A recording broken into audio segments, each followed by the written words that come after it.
All right, we are with Annie Cúglas Humphrey. Welcome to Grow America. How you doing?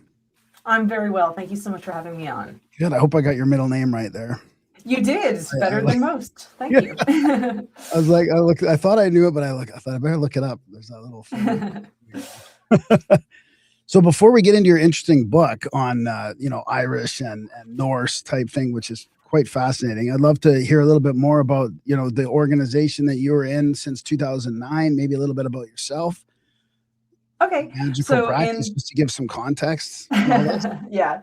So in 2009, my partner Matt and I founded the Kindred of Man, Man, as in of the Isle of Man. So we had both been interested in both Irish mythology and Norse mythology, but people were very clear to us that they were two separate things. They never met. And so in 2007, I went to University College Cork in Ireland. And so my then boyfriend, now husband, visited me, and we went to the Isle of Man. And we were blown away by how they had both Norse and Irish together. At the hotel we stayed at, the biggest stake was the Monanon, the Irish sea god and god of Isle of Man, and then the second biggest stake was the Odin. So, so we're like, wow, this is a place where Norse and Irish comes together. So we founded that kindred in 2009. At first, we weren't really sure where it was going to go, but then we were joined by Wayne Ragnar Worthy, and now we are a whole group of men, women, and other genders in South Jersey and Philadelphia, bringing the Norse and Irish gods to bear in our region. Nice. So Is the Isle of Man. is that British then, or is that Irish? The Isle of Man. It is a British protectorate, but is technically its own nation. So it's Yeah, that's what I thought was so weird. It's kind of on its own in there, right? It Man, is. It's a great place. I highly recommend to visit. my dad used to talk about that. I was asking my sister, I'm like, why did dad talk about the Isle of Man so much? But he was fascinated by it. I guess our roots go back to, I guess, Scottish and English. And the name Dunlop was around there. But I was always, I never really talked to him a lot about why he thought it was so fascinating. But I've also learned that it's kind of more ancient than people realize, and a little more magical, I guess, too. Yeah. I mean, they're also very well known for the TT, the tourist trophy, the big race around the island. But there's still plenty of history and really interesting stuff if you know where to look. Right, right. So did you through this process of like trying to merge the Irish and the Norse together, did you come across what was some of the surprises you came across that you would realize that? But, well, our biggest surprise, sort of the moments where we realized like we have to do something, was Yeah. when we were reading a folklore book. Now, the folklore books, it was a bunch of wealthy white men just kind of collecting whatever folklore they could and mashing it together. So it is itself not proof of ancient stuff, but it mentioned that Midsummer, the holiday, was the time when the Druids cut the mistletoe, and we know mistletoe is sacred to Druids. They cut the mistletoe so that Balder could be slain, because in Norse mythology, Balder's slain by mistletoe. And we were just like, what? And so our kindred horn, what we use to make our drink offerings with, has a little sprig of mistletoe carved into the bottom, because the mistletoe was sort of the cornerstone of bringing the two mythologies together. Well, and then doesn't Christianity bring that in too for Christmas? Isn't mistletoe, or is that brought in completely separately to, because I just always remember mistletoe from Christmas. Right. So mistletoe is supposed to like symbolize peace. And so there's not like a really clear message of where it comes from, but sort of the legend is that Viking chieftains would meet under mistletoe and it would sanctify their meeting. And so that's why we kiss under it, I guess. So obviously, do you think that because the Norse were pretty active on the island of Britain throughout sort of the early 80s, maybe the 900s, 800s. Do you think it's sort of an extension of that, or are we going back even further than, like, are we going into prehistory, like pre-Christ? Well, that's a great question. So when we first started looking at this, when I first started looking at this, there was a lot of assumptions that because both Norse and Irish come from Indo-European roots, that there would be like some really, really deep ancient stuff. But what my book is about is all this medieval material, this medieval records. So 9th, 10th, 11th, 12th, 13th, 14th century stuff. Talking about the integration of Norse and Irish worship and religion and religious ideas happening either contemporarily or contemporaneously to the person writing or within a couple generations. I'm clear in the book that I'm not saying this is absolute, definite, incontrovertible proof, but it's a whole book of information that has to come from somewhere. This is clearly there is more going on than the tales say, where just Ireland converted to Christianity and then Britain converted to Christianity, and that's the end. There was obviously a lot more going on than that. So when I was reading a bunch of those Bernard Cornwell, I forget his name. Cornwall. Yeah. Books about I read all the books that the Lost Kingdom was based on. Yes, the Uhtred. Yes. The Uhtred series. And it kind of really takes you through that it would sort of make sense that the Irish and the Norse could end up in bed together against the English. I mean, they absolutely did. We have plenty of mixed marriages, but yes, they are also in bed metaphorically in terms of culture. So does that? I mean, it's like the Norse were just far away to not get sort of swallowed up by the crown when that all kind of happened. Is there any record of the Irish? Is there Irish people in Norway? Was there any sort of retreat back there as Britain sort of took Ireland? I guess they didn't call Ireland. The Irish. No. You're asking the right questions, actually, but you need to think in the other direction. The settlement of Iceland had a lot of Irish people. We know about that not just from the genetics, which show a significant portion of maternal DNA coming from Irish backgrounds, Irish and Gaelic backgrounds, but also the sources, as I say in my book. There are so many Irish slaves, Irish former slaves, Irish free settlers. It's a really, really strong contribution to Icelandic history, this big Irish component to it. And so the whole island chain from Isle of Man, Hebrides, Orkneys, Shetlands, Faroes, up to Iceland, and even pushing into Greenland as well, though I don't get to that much in the book. It's a space where Norse and Irish integrated fully, and people traveled between these spaces, and it was considered sort of in the same neighborhood because people were always moving around by ship.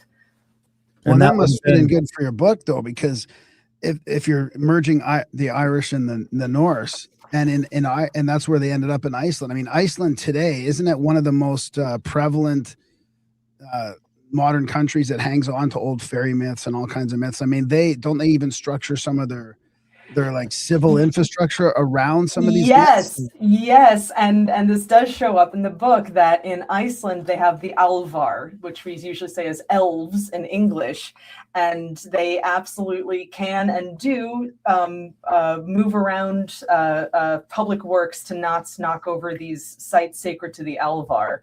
I got to see a fishing factory, I guess you could call it, in Grunewijk, where the whole thing had been constructed in this very awkward U shape because there was an elf stone there. But they have that in Ireland too. They have the fairy forts, the Roths, where again, bad things happen to people who disturb them. So roads will curve around them.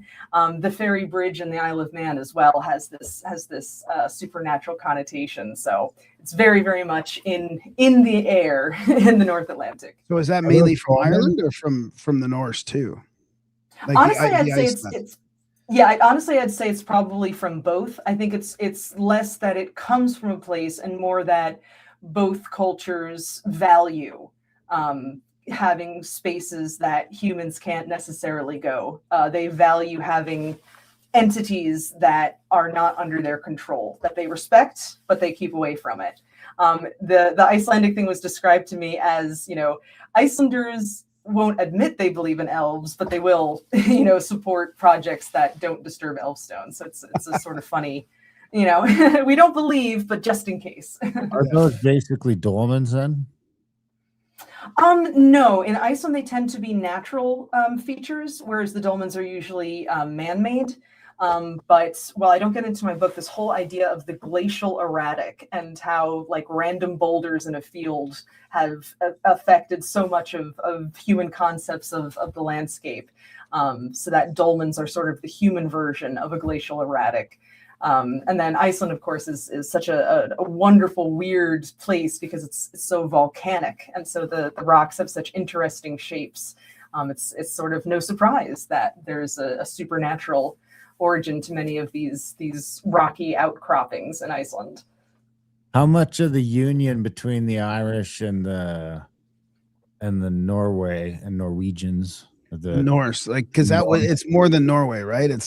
How much of that is based on the Danes, right? They used to call them the Danes back in the day. Yes. How much of that was based on slavery? Ooh, that's a great question. So yes, absolutely. Unfortunately, the Vikings were master human traffickers. They were very, very big on taking people and pulling them away and selling them somewhere else.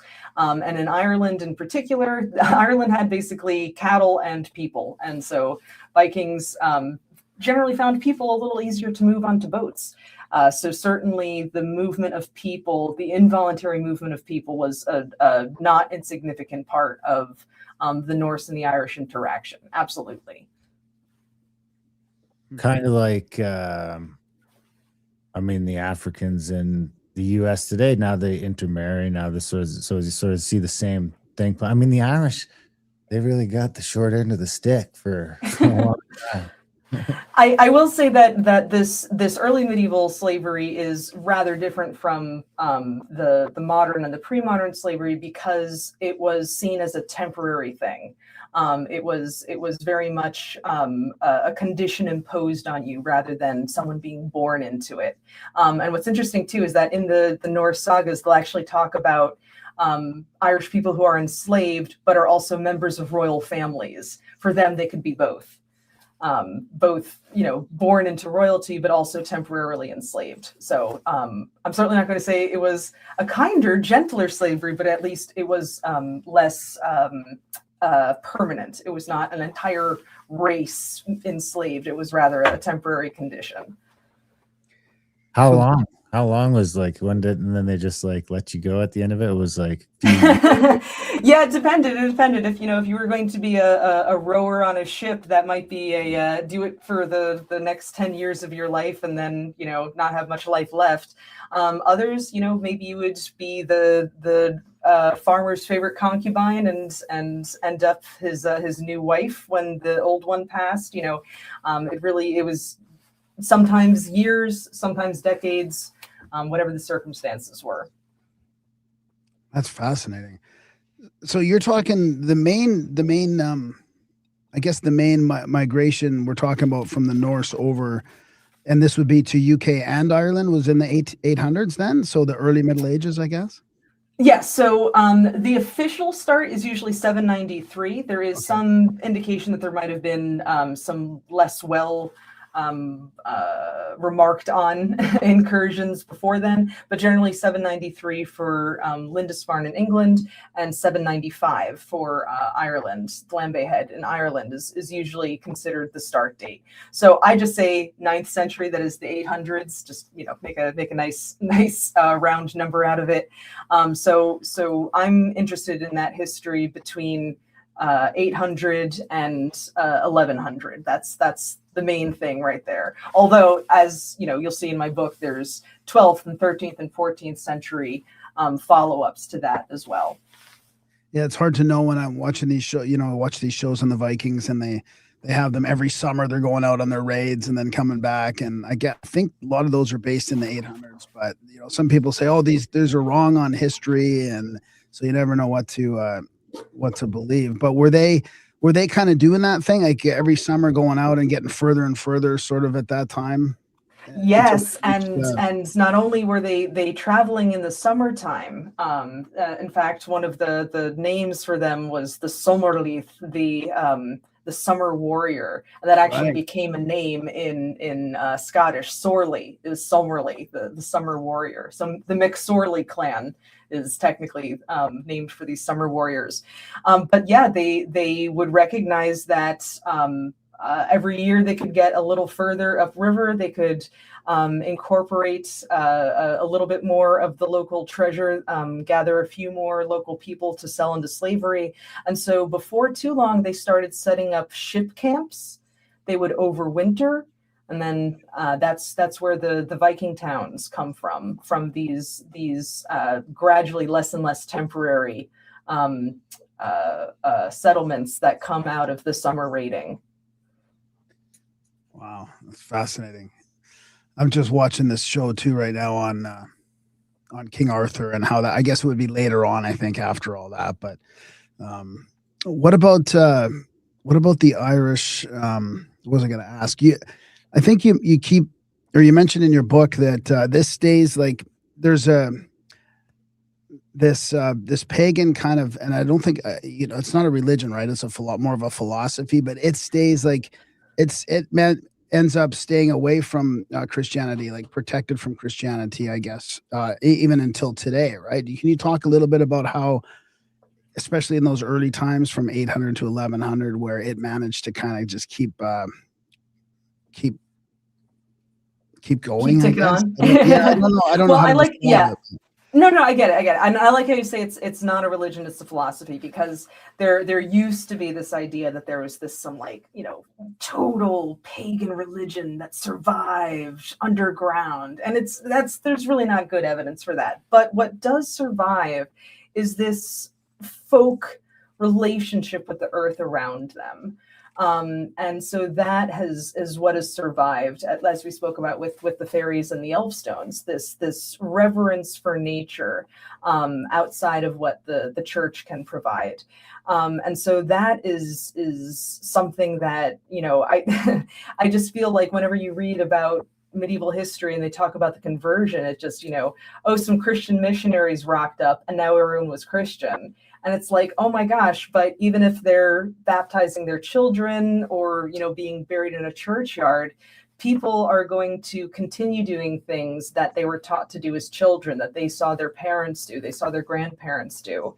And so I do think quite a lot of traditions that traditions have made it to the modern day, or honestly, that traditions have been reinvented. That's kind of another thing I say in the book too, that sometimes we get really into this idea of if something weird happens in the medieval period, it must be some ancient relic. But medieval people can come up with weird things too, the hobby horse and mumming and running around with a horned antler headdress. It doesn't have to be some ancient thing. They were doing hobby horses back then? Oh yeah, like the Cornish Avios tradition, Padstow May Day and things like that.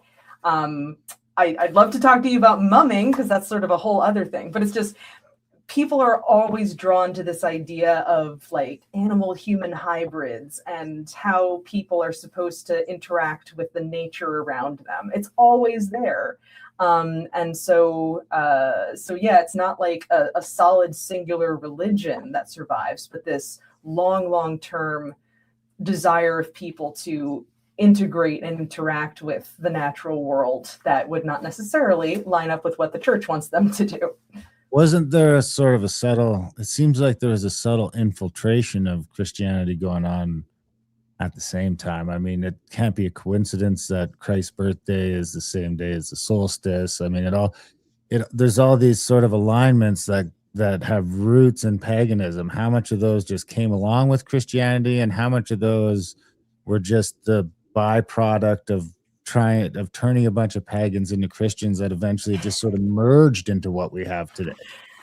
Oh my goodness, Darren, that is the question, isn't it? Well, you can spin multiple books out of that question. The big person here is Gregory the Great, Pope Gregory the Great, because he literally said to the missionaries going up to England that people won't be comfortable with a religion that changes everything.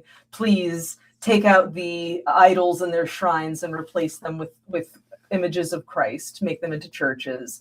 Please rename their holidays into ones that are more appropriate for Christians. You also have this big connection between Christianity and the political advantage of converting to Christianity. I think that doesn't get talked enough about, that a lot of these early medieval kings aren't converting to Christianity because they're particularly religious, but because they're like, whoa, those guys have so much wealth and so much connections with Rome and with all this other stuff. I want to get in on that.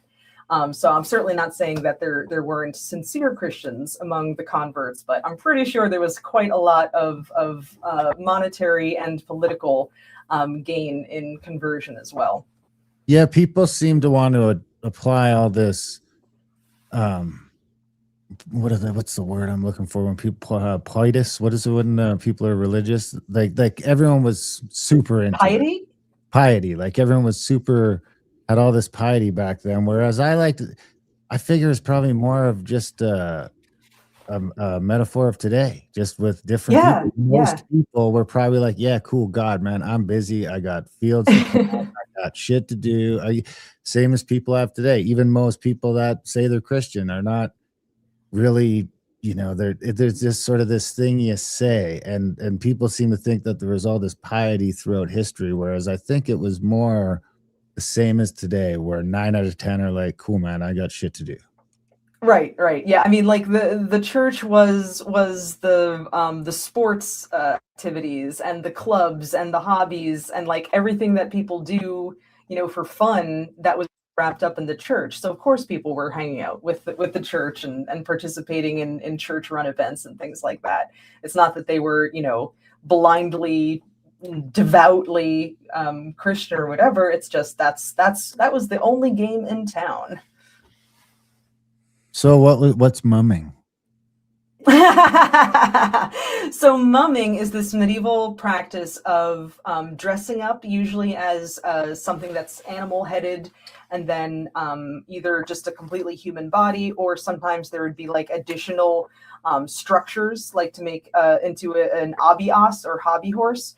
And then at various festivals, usually in the summertime, because it tends to be an outdoor thing, you'd run around the village. Sometimes you'd be scaring people. Sometimes you'd be asking for gifts, particularly of beer.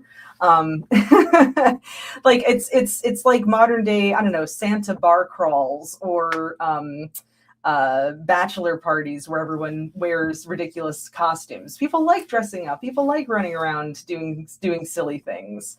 So mumming is often depicted as this ancient unbroken tradition. But nah, it was just medieval people having fun. It's more fun than a serious ritual type thing, or lycanthropy. Yeah. Well, it's stuff like Abbots Bromley in England has a horn dance where people put on these reindeer antlers. I mean, well, they're so big you kind of have to hold on to them.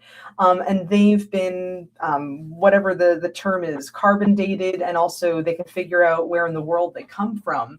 And they're ancient, and they come from Scandinavia. So they were clearly brought over by the Norse. And so sometimes people are like, ooh, the Abbots Bromley horn dance is like this ancient ritual. And it's just like, nah, it was some guys who really liked wearing these horns and they brought them over. And like, that's the magic. That's the power that people still find it interesting and they're still doing it. Not that it's a pageant that is perfectly preserved, but rather that humans always find ways to reinvent their relationship with the natural world. Darren, I have some sort of bigger picture questions about Christianity and paganism and stuff. Okay. Well, it just makes me think, because all this sort of imagery, right? It's being quite demonized right now, and some of the sort of the pop culture, like, and I kind of feel like there's a revival to Christianity, but there's also a pagan revival and a revival to spiritual practices, and I appreciate both of them. But it's I guess, can you speak to it all about how some of this imagery gets demonized? As in how Like let's nature say imagery becomes. like Baphomet. So now anytime people mention goat Mhm. horns or any kind of horns, like all of a sudden, or like the animal thing, like the mummy on the head, like any kind of hybrid animal human thing, everybody gets into this like ritual that it's an evil demonic ritual kind of thing, and that doesn't mean that's what Oh, it is, right? I mean, it's always been that way, right? Like we love Eggers the Witch, and he's depicting sort of this New England Puritan horror story that the natural world is out to get us. That's always been a big thing in Western European thought, that there is a division between humanity and the natural world, and somehow we are rational and scientific and all these things that nature is not. And so sometimes we kind of fetishize it with, a lot of colonialism is built into this idea that the colonizer is advanced, but the colonized is primitive in a spooky and spiritual way. And that's, what drives a lot of this sort of new age movement, where we're trying to reclaim a sense of balance, that humans are a part of the earth, but we don't have to like become completely primitive or completely completely abstain from all modern technology. We can find ways to integrate the two and grow. So this idea about demonizing, I mean, it's always been there. I'm sure it is not a coincidence that in the Western world, the demon has horns, sometimes antlers, walks on hooves. Yeah. It's the devil is earth. Christianity is earth denying. You're supposed to not enjoy your time on earth. You're supposed to be getting ready for heaven. And so things like the devil and demons are earth creatures, and so you're supposed to abstain from them. Would you say paganism and this heathenism would be animistic then? Yes, absolutely. It's very, very much aware of humans as but one kind of being in the world. Yeah. What about elementals? Earth, fire, water. Yeah. Well, spirits, spirits. Yeah, I'm gonna leave that to Wiccans and other groups that. Yeah, no, I mean they're close cousins. Like I'm not gonna malign them, but just the concept of the four elements is not really a huge thing in Norse-Gaelic mythology. So I will leave that to those for whom it is important. Yeah, that's good. But yeah, this I mean, if you want to think of the world as in an elemental form, I think the tripartite, the land, the sea, the sky, that would be more the awareness, more the conception. Darren, what were you going to ask? I lost it. Oh, you lost. Okay. So what about this? How do you reconcile like your academic career and the PhD thesis and this book, which seems very academic, with an animistic type thing, like with a metaphysical belief, whatever that might be? Like, was that difficult, or was there challenges going through academia, but also being involved in this?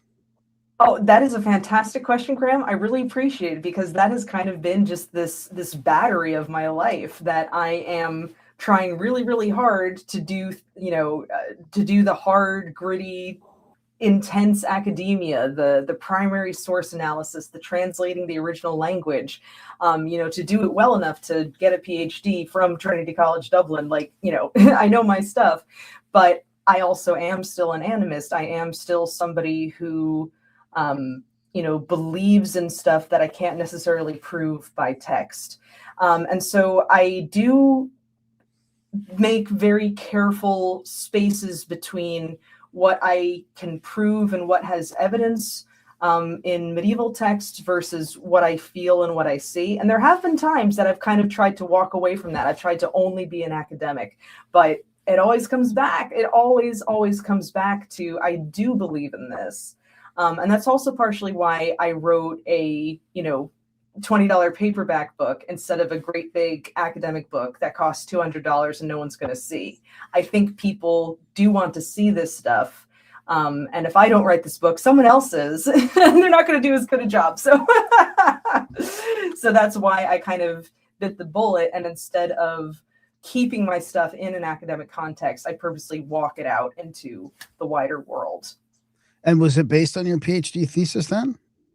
One of the chapters is closely related to my PhD, but sort of as I'm writing my PhD, I was realizing that I need to write this book, so I started keeping a little side file. Yeah, and I'm yeah. like, that's a little too weird for my PhD. I'll put it in the book. It's a little too outside, but then that's just one chapter. I've got stuff here based on what I did as an undergraduate at Rutgers, based on what I did as a master's student at UConn, independent stuff. Like it's a whole smorgasbord of scholarship from different regions and also different parts of my life too, which makes it like a, surprisingly personal book. Humans seem to be somewhat unique. Maybe, if not from an intelligence standpoint,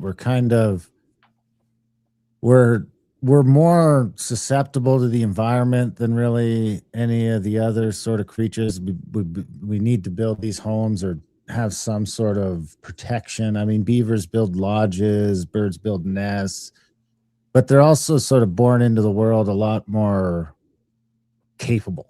And they've got sort of these instincts that are built in. So a baby beaver can get separated from its mom very young and still end up doing fine. Birds need a couple of weeks and they're good to go. Where humans can't even lift their head up for a year, and then they can't walk for a couple of years, and then you need 10 years minimum, 10 to 12 years of really protecting and nurturing those children, which is seems sort of separate from most of the animal kingdom. How does that how do these pagan and other things, how do they sort of rectify that with us? We are sort of an outlier to a certain extent, whereas if we rely on each other a lot to survive, we rely on even like migratory. I mean, you could argue that we evolved to be just at the equator where the fruit falls off of the trees and we never need the flows, and we didn't. But for some reason, we've got this innate drive to go up where we need shelter. And like where I live, if you don't have shelter and heat, you're fucked. For nature is literally trying to kill you for a few months of the year.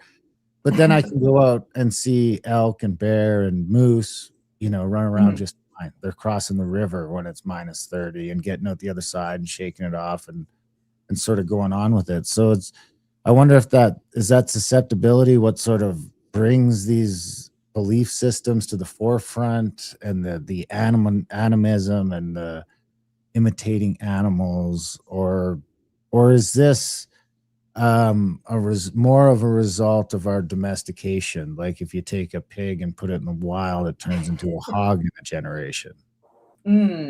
Well, I think you actually kind of answered this question towards the beginning of asking it, where you say that we as in humans need a community to live. We need that group of people around us to not only care for us when we're literally, like can't lift our heads up, but also when we can't walk on our own, when we're learning to speak, learning to interact with the environment around us. Humans are a social animal, and there are other social animals that won't survive without other animals to help them. Certainly not to the same extent as humans. But another thing too, Darren, is you say, you take a small beaver and it can survive. It can survive in a healthy forest. You put a small beaver in a, blank plastic room, it's going to die of no water and no food very quickly. So it's less that humans are alone in needing each other to make it to maturity, and more that our environment includes other humans. These animals with instincts to survive from very early on, those instincts are applicable when they're in environments that can support them. But for humans, our environment involves other humans. I teach world history. Probably, right? And always has. It's sort of... And always has, yes. Yes, when I talk about world history. Yeah. And even the hunter-gatherers and the baby's still fucked. Even hominins, I teach world history, and we start in prehistory. We start with Neanderthal and Denisovans and Homo naledi. Like we go right back to the very beginning, and this idea of cooperating with each other rather than having to remake the wheel, so to speak, with each birth is a really key part of humanity. So it's less that it's a weakness that we can't survive 3 hours after we're born, but more we are humans because we rely on each other, and it's a superpower because that gives us the ability to pass down information and build on generation after generation after generation, which is what puts us where we are today in this sort of exactly position. abstract thinking. And the ability to conceive really of the inconceivable. They can't really pass that shit down. So I got to ask a question. I don't mean it to be combative. It does come across that way. Try not to take it like that. But you mentioned you teach history. Mm-hmm. It's got to be an interesting time to be teaching history when the status quo seems to be so at odds with what is coming out. And you may or may not agree with that, but on this show we sort of talk to these renegade thinkers all the time, right? The Graham Hancocks, the Randall Carlsons, all these guys. We've been doing it for a decade. We've been to Egypt. We're going to Easter Island. So you start seeing these ancient stuff and you see the Cyclopean stuff, and it's, I don't know if you agree, but from our perspective, clearly there's something going on here. There's there's something that these people were capable of that we can't do today. And I'm talking, I come from construction where I do it do high level construction, building hospitals, building skyscrapers, building airports. And then I go to Egypt and I'm like, what the fuck? Well, just last night I finished David Grant's The Lost City of Z. And it's a little bit of a spoiler because it's mostly about looking for lost explorers in the Amazon. But ultimately, he discovers that there are all of these incredible structures in the Amazon, but they're like underground or very subtle. They're not like, boom, a city. They're like the footprints of cities or whatever these things were. So when people start talking about like what has been lost, I'm really of the opinion that, who knows what's been lost, because we might not even know what to be looking for. And the example I give, and I always emphasize, I'm not saying they had the internet in the medieval period. But what I'm saying is if we all of a sudden had some kind of Carrington event, all electronics stop, all, everything, and then, in 200 years, all of our laptops and cell phones are all going to be degraded. We're not going to be able to trace where the electricity was.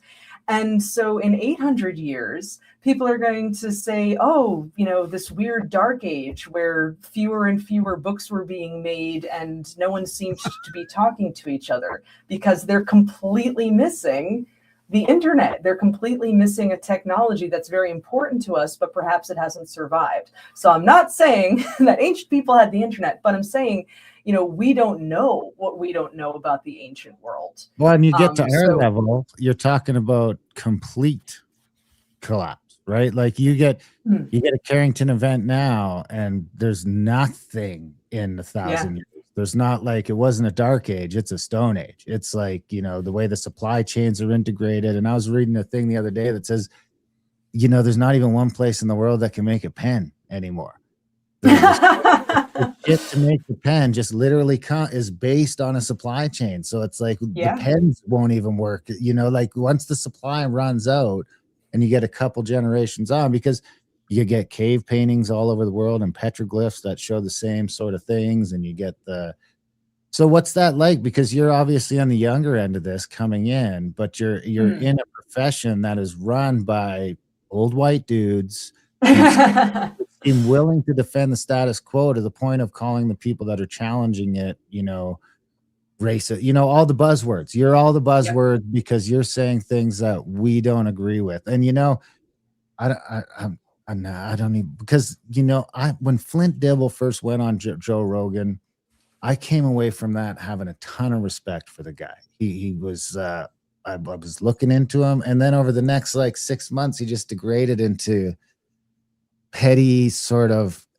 the conversation got completely sort of lost somewhere in the thing. It's like he was unable to acknowledge certain things, and maybe there's reasons for that. Maybe it's stuff that I'm not capable of understanding. But after over a decade of interviewing some of the smartest people in the world, it becomes clear that there's more to the picture that some people are willing to defend at all costs. I mean, I would say Zowie Wass is one of them.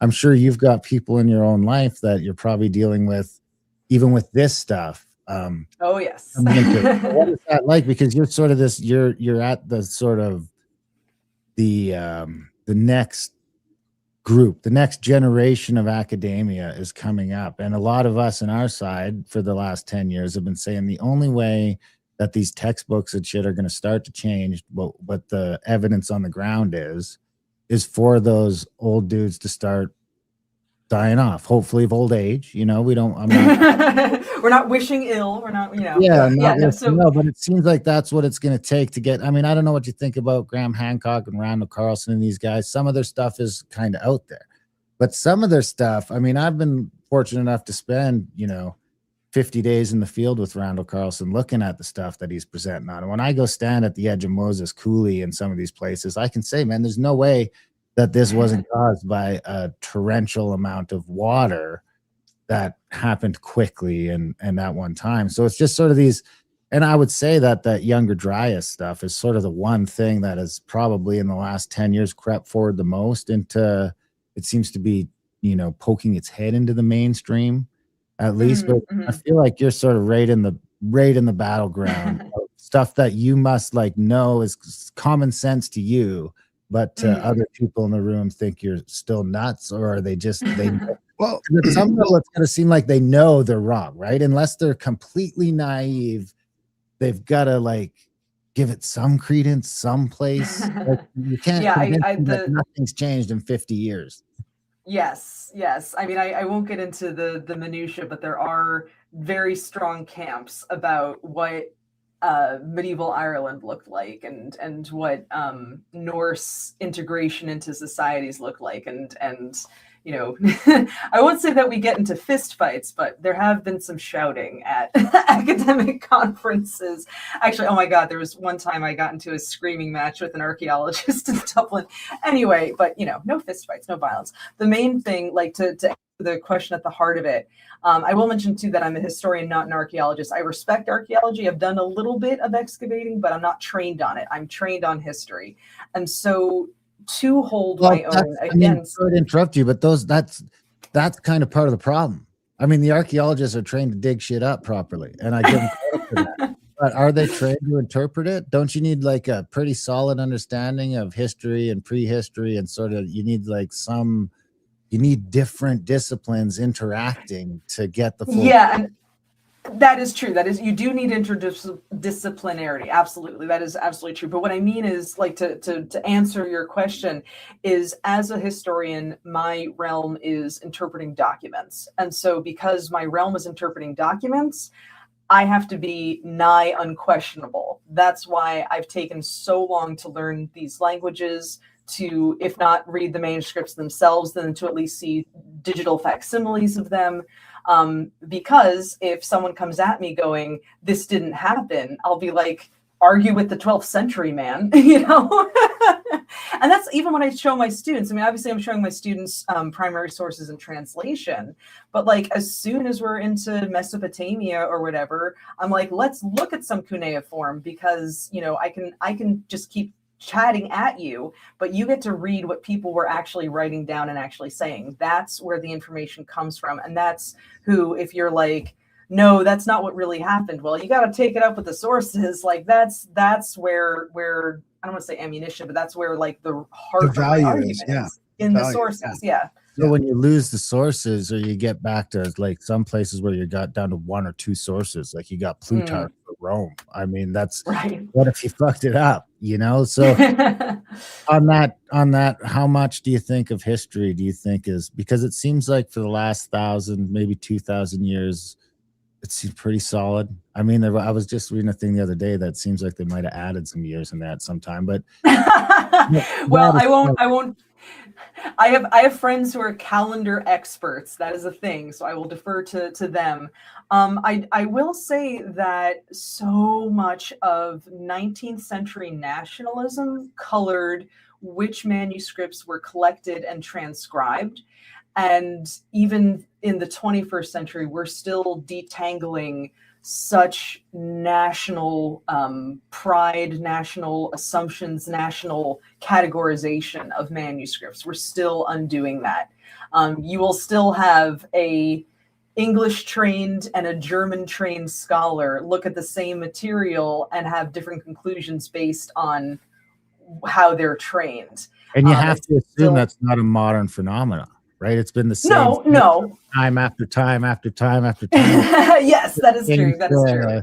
Change the home base. So how much of history do you think that we've got right? How much do you think we've got? I mean, you've got an unknown point that's always going to be unknown. And then you've got the stuff we do know and the stuff we think we know. Well, I will tell you what I tell my students. History is not what happened. It's the story we tell ourselves about what happened. So in many ways, I think history is still evolving and still changing. And people think that's revising history like, ooh, we're just making up facts. It's rather, hey, instead of walking into this assuming that this document says this, let's actually read it and actually look at it. I mean, that's what my PhD thesis was. Everyone was like, oh, when the Vikings show up in Irish sources, they're always brutish, they're always nasty, they're always enemies. And I'm like, I am using my eyes and I am seeing far more than that in these sources. Let me tabulate how the Norse are depicted. And, a whole PhD thesis later, here we have all this stuff. And that was, one case of, hey, does it actually say that? And so that is what I think we're missing in history, that there are so many. Only 1,500 years. Yeah, there's just so many assumptions built on assumptions that I know to people it looks like we're just randomly rewriting history, but it's more we're pulling out little Jenga blocks and seeing what towers fall down. Well, plus a good example of this changing history would be what you mentioned with the Denisovans and the ancient sort of all the different Homo erectus, I guess. I don't know what the overall term would be. Homonyms. But now there's 9 different homonyms, and the modern humans go to 300,000 years now, kind of officially. So that paradigm has been changing too. Modern humans and how far back our history goes. So there is some movement with the mainstream narrative as well. Yeah, I mean, even again, it's not my specialty, but the archaeology I did do was on Paleo-Indians in New Hampshire. And there we were looking at Clovis, assuming Clovis was the first. And even 20 years ago, you tried to talk about pre-Clovis, and you might as well say, they all came from space. But now there are multiple good sources of evidence for pre-Clovis culture. And so, I'm not saying you have to constantly have an open mind and there is no definites, but you just got to recognize that so-called definitively proven stuff is a lot more amorphous than I think people are willing to recognize. Yeah, it would seem like the Clovis thing is almost proven at this point, that there was. Oh yeah. There's way too much in South and Central America that's pre-Clovis. And speaking of Indians, I'm an Indian, and when I got my DNA done, it's mostly South America, and the Mohawks over in Montreal and the St. Lawrence have been growing squash for thousands of years that are native to Guatemala. So there seems to be, a migration there that nobody. So it starts to seem like those people didn't come over the Bering Strait and down into South America, but the people that are in North America now came up from South America. Possibly coming via the Pacific Islands. Yeah, or possibly just being there from before the ice sheets came or whatever came. Because you start looking at, I forget that lady's name that found the fire pits in Mexico that were 50,000 years old. But I mean, without even getting into the woo or the the controversial stuff, there was 400 feet less water 15,000 years ago in the oceans. We were just looking at the map the other day. If you take 400 feet of water out of the Pacific Ocean, you can now island hop all the way to Easter Island, and you can island hop sort of the rest of the way across there. The ocean currents come directly out of West Africa into the Caribbean. And I think that there's an argument that there might have been some black people hanging around already, and it was just easy. Oh yeah, like the Indian Ocean was such a highway. Like people just do not recognize it. They just want to have this world where everyone just sat around waiting for Europeans to discover them. There was so much more going on. Oh my goodness. Yeah, honestly, that's one of my favorite lessons for my world history students, where I showed them a map of the world when the sea levels were lower, and I'm like, how many of you heard Bering Sea and assumed they walked over a sheet of ice? No, it was land. They weren't just randomly crossing a glacier to see what was there. They were just following the coast.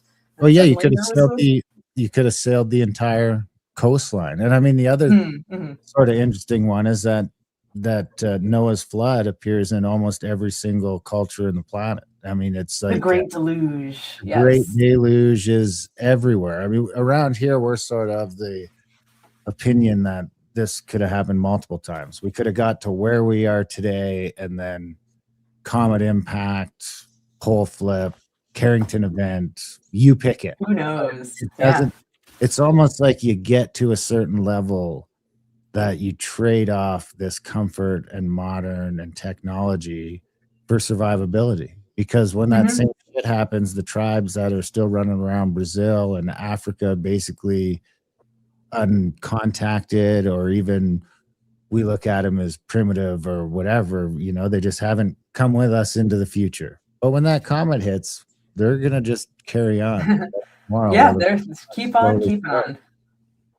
So I mean, we kind of figure that's probably happened a few times around here. Probably, yeah. I mean, I forget where the source was, but to bring this back to paganism, a beautiful thing I heard was this idea that, like, if all religion was wiped from the world, if God forbid it was only children who hadn't been taught any religion survived, honoring the winter solstice would be the first holiday, recognizing that there's a point when the days will start getting longer again. And so to me, why not celebrate the solstices? Why not? I mean, the equinoxes too. I mean, all of that stuff, right? All of that. The lunar, the earth. Yep. So there's all these ancient sites that were pointing to these things. They have their celestial alignments, and there's solar and lunar stuff. I mean, even in Ireland. Newgrange. Yeah, Newgrange. I mean, there's theories about Newgrange being like an old temple. I'm trying to. Hello, cat. Yeah, sorry, the cat's getting. The modern calendar is more tied to it all than we let on. I mean, the Christmas is basically the solstice. People think it's off by a few days, but it's not really, because it kind of sits still there for a few days. And New Year's should be on the solstice. Well, New Year's is there for a particular reason, because the days start getting a little longer on the 22nd, the seconds, the 22nd, 23rd. But the first day, because if you look at the sunrises, the sunrise keeps getting later still, 26, 27, 28. You're still losing seconds in the morning. But your afternoon has made up enough time to make up for it. So the day has made up more time than you've lost. So the day is still getting longer. But January 1st is the first day that comes back again. The morning time, the morning sun rises earlier than the 30th. I don't think we ever talked about that, Darren. Yeah, that was Randall Carlson that showed that to me, because I think I was arguing with him one time about how the calendar is he's like, no, the calendar makes more sense than you think. If you start, they pretend it doesn't, but it still ties into all these ancient things that sort of make sense. And I'm sure you guys know about the roof box for Newgrange. Go ahead. Just for hundreds and hundreds of years, there was no upper opening in range, so they didn't know that the winter sun would go into it. But there had always been these legends that it was the cave of the sun, and it's where the sun went, but it was just like a hole. And then it was a recent excavation where they discovered that there was this roof box, and when they opened it up again, that's when the sun hits the floor in there. Right. Oh, I forgot all about that. Yeah. Wow. Yeah, cool stuff. I So just did you come republished across our any of your what? I just republished our Swagger show on Newgrange like 2 days ago. Yay! James Excellent. Swagger. Do you know James? Have you heard of him? I don't know. Just Newgrange in general makes me He happy. kind of weird, but he was an Irish guy. I believe he was Mhm. Irish. That we did the whole like 2 hours on Newgrange and the dolmens and all Ooh. that sort of stuff around there. And I mean, Awesome. the solstices are the one you find all over the world, right? The Serpent Mound and all these sort of things. So speaking of Ireland again, just getting back to your research in your book. I mean, I don't know, this is kind of out of the book's purview, but did you come across any of the ancient myths and legends from Ireland, like the High Brazil or Tuatha De Danann or the Well, I mean, the Tua Day means tribe of God, and so that actually referenced the Israelites. But the Irish clerics writing this stuff down said, well, our ancestors were the Tua De Danann, the tribes of the goddess Danu. So that's where it comes from. So absolutely, I encountered both lore, as well as the Laur Gavala Aaron, the Book of the Takings of Ireland, has all the stuff about the Fir Bolga, the Men of Bags, and the Tua Day, and the Milesians from Spain.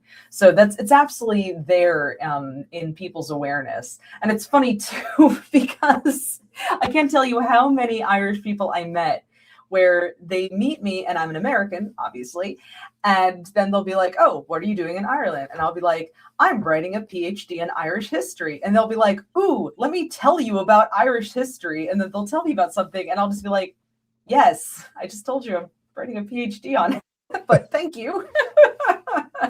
What about Hyperborea? Hyperborea. Ooh, I think of Conan the Barbarian when I think of Hyperborea. Not a whole lot on Hyperborea. I do know about Thule or Thule and Iceland. Don't know too much about Hyperborea. Interesting, because I think that the Norse, Graham. Was it the Norse, or who is the? Well, yeah, the north wind. It's the Boreas is the wind, so Hyper is above the north wind. Yeah, fascinating. Yeah. And go ahead. Well, I'm just going to ask about sort of what do you see? How do you see the Norse-Gaelic sort of paganism evolving in this modern world? Kind of like, is there sort of a revival happening? Are you seeing that? Is it somewhat magical right now? I think it's really magical. We've got Kindred of Man in New Jersey and House of Nine Waves in New York City. That's my besties group that it's not quite hived off of Kindred of Man, but it's kind of based on Kindred of Man. And honestly, Graham, I wrote this book to see what would happen. I wrote this book to see where it's going to take people. Because honestly, I would love that in 30 years, some young scholar is like, here's all the ways that Dr. Humphrey was wrong. I want that. I want people to read this and correct it. I want people to try it and say, wow, this didn't work for me at all. I want that. I want to see where it goes. So I don't know where it's going, but it's off. Is there anything we should address that we didn't talk about the book? No, we went places I wasn't expecting, but you asked some very, very good questions about being an animist and an academic. That I'm flattered. So thank you. I appreciate that personal question. Yeah. I mean, I kind of skipped over it, but I did want to know, and you kind of answered a little bit. But is there any myths about the Vikings besides them just being like these? What should I call them? What is the barbarians? Yeah, let's say barbarians. Like, is there any? Can you break any myths about the Norse that? Well, well, the big myth in Ireland is that the Battle of Clontarf was Brian Boru, the ultimate Irish fighter, gathered up all the Gaels of Ireland and kicked the Vikings out of Dublin, and hurrah and hooray. Well, sorry, there were Norse and Gaels on either side of that conflict. And Brian himself had grown up in Limerick, a Norse town, and spoke Norse as well as Gaelic. He was 80, so he was an old man during the battle. He spent it praying in a tent. And the whole battle was to take Dublin, and they didn't even manage to do that. So Battle of Clontarf was much more a civil Irish war with a few external participants, and they didn't even achieve the one thing they set out to do. So, sorry, Battle of Clontarf fans, it was not that big a deal. Where can people get the book and follow your work? Well, they can find it on the shelves at Barnes & Noble nationwide, which I was astonished to discover. It's also being sold on Amazon. It is being produced by Inner Traditions out of Vermont, but they're through Simon & Schuster. So anywhere Simon & Schuster goes, you can order the book through your local bookstore or anywhere else you get your books. Awesome. Thank you so much. Great. Yeah, thanks. This has been wonderful. Absolutely. Thanks so much, guys. Okay, take care. Come back anytime. Have a good day. You too. And that was a chat with Annie Cúglas Humphrey. What'd you think? Good. Yeah, that was fun. I got the links in the show notes for everybody for the books. Why are you trying to stick up for the Vikings when you just want to be a Norse guy? You just wish you were a Viking. Well, I have 5% of my DNA goes back to the Northern Europeans and Norse. Most of it from the UK. I mean, I'm a mix of all that stuff. So less than. No, you know what? To be honest with you, it was a question that I had. I think it was either from AI or from the PR about the myths, and I'm really interested in that because you watch these shows and it's all rah, the Vikings come over and just plunder and then take all their thing back. But then people say, that's not quite like that. So I'm always curious as to know. Well, they managed to be able to build cool ships and shit, right? That takes some sort of sophistication. Oh yeah, they had sophistication and I love the magic part of the Irish and the Norse. That's just kind of what happens when you get sophisticated and you're more sophisticated than your neighbor.